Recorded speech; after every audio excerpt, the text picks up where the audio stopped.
of the technicians died. They underestimated the strength of it. This, I'll call it a barometric bomb. This barometric bomb, according to Michael, was what was in the car, not a fertilizer bomb. I have an Oklahoma City report on that. So what did I do as an investigator? Well, I went to the Pickaninny Arsenal in New Jersey, and I gave him the contract number, which I obtained through a science magazine. One of my associates actually did the research on that. And I gave the Picatinny Arsenal the contract number. This is public, available to the public, by the way. And the Picatinny Arsenal came back and said there's no such contract here, even though I had the contract number. By the way, that's documented in my report. And I went to Dyna Nobel, who I knew manufactured it, and they didn't even bother to respond. It's interesting to note that a Dyna Nobel expert witness testified at the grand jury when they indicted McVeigh. In September of 1995, some 5 or 6 months after the 19th of April, 1995, Oklahoma City, in September, there was I lost my train of thought there for a minute. There was an article in Fireman's Magazine. It was written by the editor of Fireman's Magazine. The information was obtained from the Oklahoma City Fire Department. And in that article, again, that's in my report, in that article, it states that 4 unexploded devices were taken out of the building. When people were in the building after the bombing, dying, they discontinued the rescue efforts for some 5 hours while they carried out a bunch of government files, men in blue suits of some sort, sweatsuits.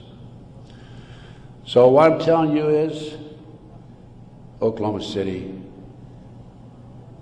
was perpetrated by certainly people other than McVeigh and Nichols, and now Roger Moore, if you read the paper recently, the gun dealer who claims that he was robbed of his guns in Arkansas and that money was used to finance the Oklahoma City bombing. Roger Moore has been accused by Terry Nichols of being involved in it.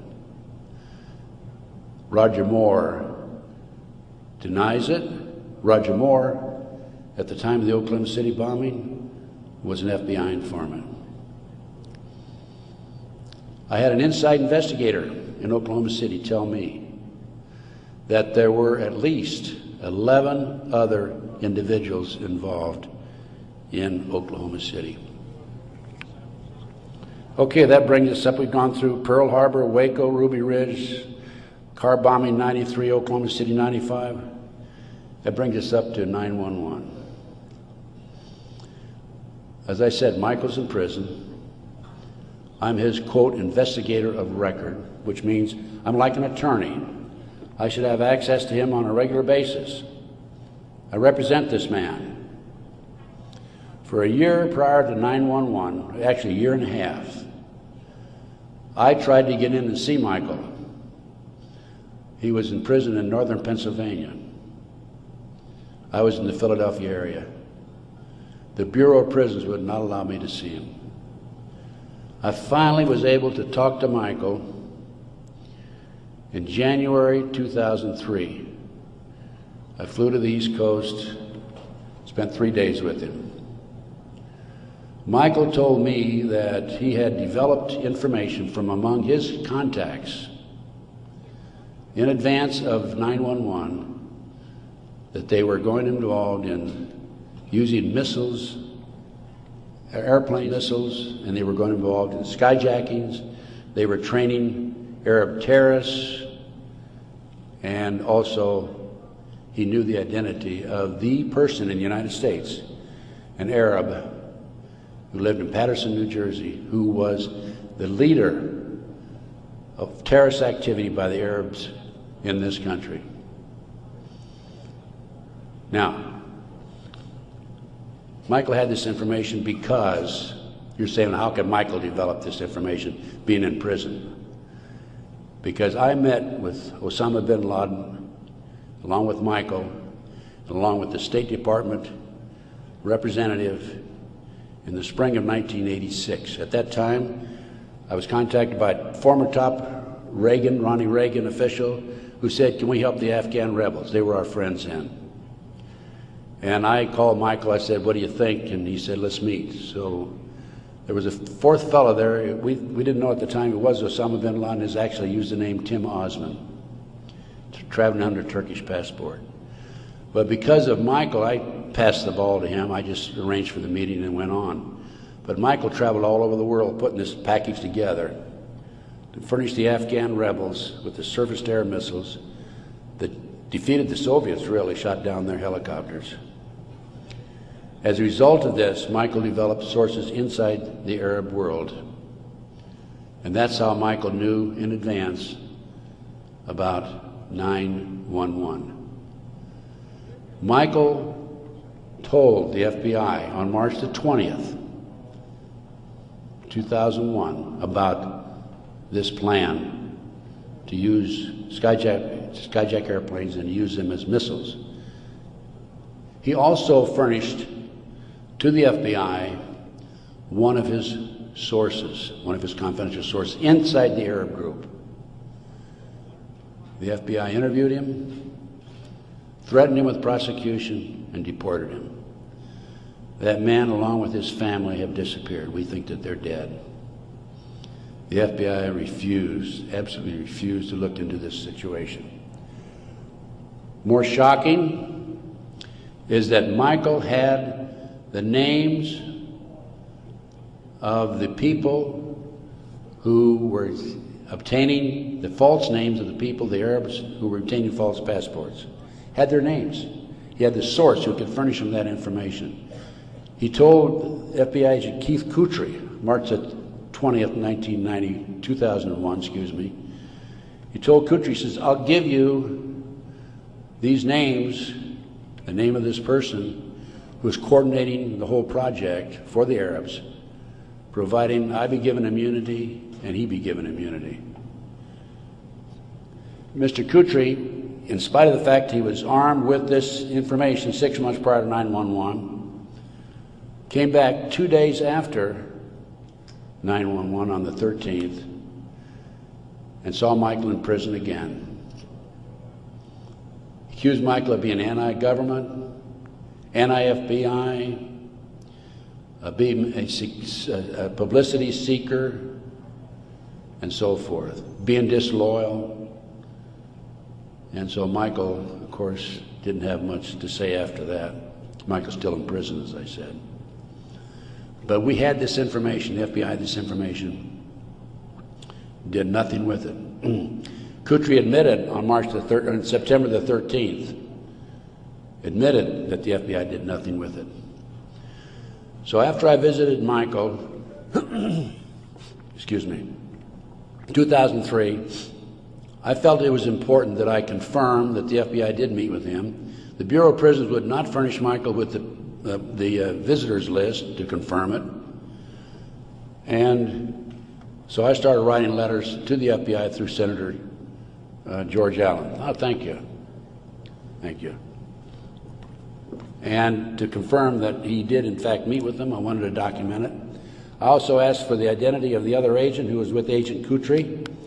And I had a terrible time. It took me a year and a half writing letters to the FBI to get them to admit that they'd interviewed Michael on March the 20th, 2001. I finally did have that information. That information is available again in one of my reports, my terrorism report that I have in the back. So that basically brings me up to the present time. I think my time is up. But I feel compelled, as a former FBI agent, I had all this training, and I feel compelled to do everything I can to educate as many fellow Americans as I can as to what's going on behind the scenes. We have been operated and orchestrated primarily by U.S. military intelligence, covert criminal enterprise involving the FBI and the CIA, active in this country today. It's being covered up right from the beginning. They're using FBI informants to set up and frame people. By the way, they tried to frame me on a drug deal back in 1984, and didn't work. The girl that they used to try to frame me contacted me, said, I need to meet with you. We met, she told me the whole story. I took a signed statement from her. Her name is Pam Fawcett. And I said to Pam, Pam, you're working for these people, the DEA and the FBI, in Modesto, by the way. She was making phone calls to me. I said, you're working with these people trying to set me up. Why have you, and of course, in the phone calls, she kept saying, trying to get me to make admissions that had knowledge of a felony, and I wouldn't. I said, I don't have any knowledge of that, or was involved in a felony, actually. I said, Pam, look, you were working with these people for 6 months. They gave you $2,000. You had the run of the FBI office. You had your own coffee cup. Why did you come to me and tell me this now? And I'd helped her, give her a little advice about her 14-year-old son in the interim, you know, talking back and forth as any individual would do who might be able to help. And she said, Ted, I woke up the other morning and I realized you're the only honest son of a bitch I've talked to in 6 months. Those were her exact words. The FBI not only tried to set me up on a drug deal, I've also been the victim of 4 separate investigations. They tried to set me up on a fraud case in Dallas. And most recently, very frankly, I've been under surveillance, heavy surveillance. I've had illegal entries into my car, into my apartment. There's been attempts to gas me within the last month. And I was able to anticipate it and avoid it. But they don't want people like me out telling the truth.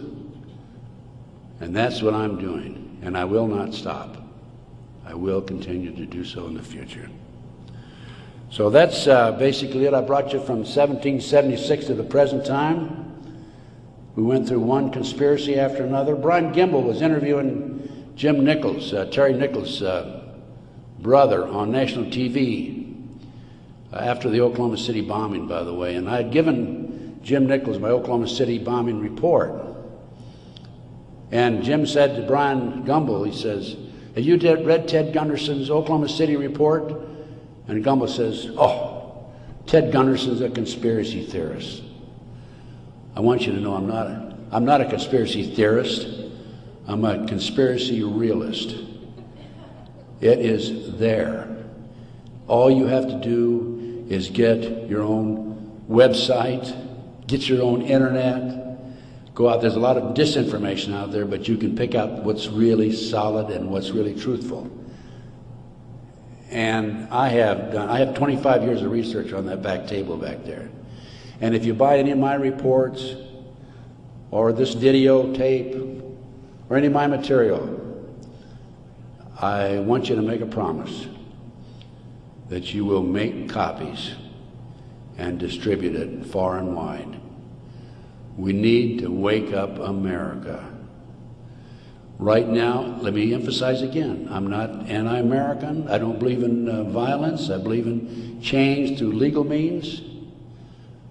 But we need to wake up an apathetic, sleeping society that is active in America today. And this not only ties into MK Ultra, CIA, it ties into Satanism. There are approximately 4 million practicing Satanists in America today involved in the Nebraska case. And I can go on about satanic cults for another hour, but I think my time is almost up. I might mention that, speaking of Satanism, there are between 50 and 60,000 human sacrifices, according to 3 different sources, in this country every year. The satanic cults operate secretly. The satanic cults are, along with our covert criminal enterprise within the government, a serious threat to our society. And I thank you very much.